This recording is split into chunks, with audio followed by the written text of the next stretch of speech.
So we are talking about sustainability here, and there are multiple definitions of sustainability.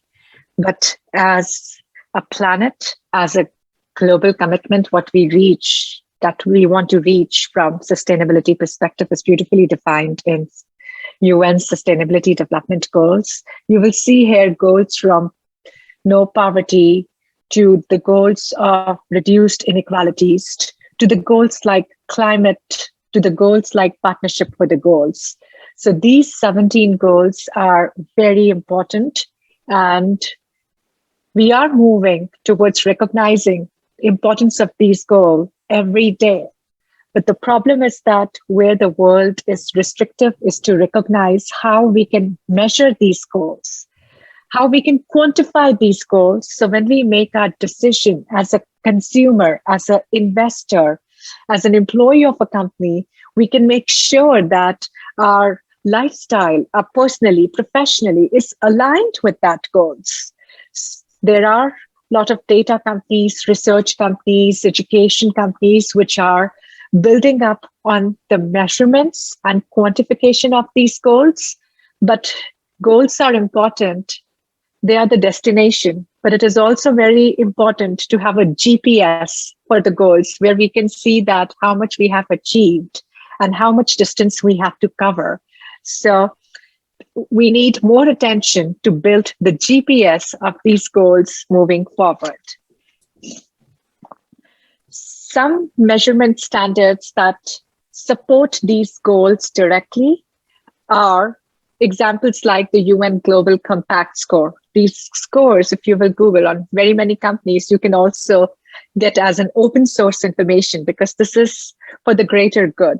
So these UN Global Compact scores deeply look into the companies that are dealing with child labor, weapons, tobaccos, drugs, smuggling. They identify the supply chain of these companies and provide information to you as investors, as consumers, as employees to make decisions which are somewhat in alignment to measure the UN goals. These scores are getting a lot of popularity.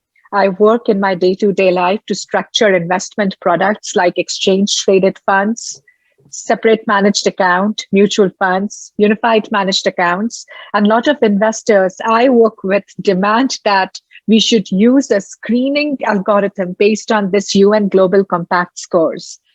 They're very adamant that they don't want to invest in the companies that are ranked low or that are identified as laggards, not meeting the UN sustainability goals. So this way, investors can use the power of the capital markets to drive money in the right directions. But I believe this responsibility is not only on investors. We need to scale this responsibility beyond investors. So as a consumer, also, if we can make decisions based on buying products from the companies which are laggard, then maybe through engagement of our consumption or not consumption, these companies will come and choose the right way moving forward if they haven't chosen yet. So this is a very important resource for us being any kind of stakeholder in market as a consumer or as an investor or as an employee. So ESG is a beautiful word. It is bigger than just its abbreviation for environmental, social, and governance. Its purpose is much bigger. The purpose of ESG is that, we are getting so much used to the method of traditional capitalization where our focus is only on companies' profits, but not how these profits are made. We are getting better every day.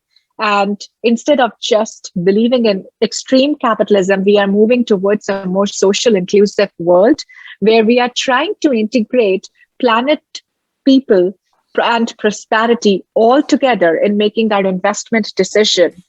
We are continuously hearing how companies are performing on the climate front, and we are continuously hearing warning from multiple scientists who are working with United Nations International Panel for Climate Change that we are already too late to catch the train if we really want to live on a planet where the carbon emissions can control the global warming under 2.0 degrees centigrade.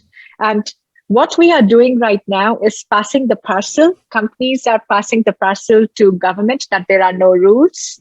Government is saying that there is no data, and if we make these reporting mandatory, then it will be costly for the companies, and we may not see business expansions. So we need to grow out of this passing the parcel game and take ownerships where we have core metrics, expanded metrics to measure whether we can achieve this trinity of planet, prosperity, and people all together, where we can see our consumptions, our investments, our professional lives aligned with these social development goals. And if we are able to do that all together as a person, every one of us, instead of passing the parcel of responsibility to other person, then only we can save our climate. So I believe right now is that climate change is today's problem, not tomorrow's. So if we don't do something today, maybe we will live in a world where it's no tomorrow.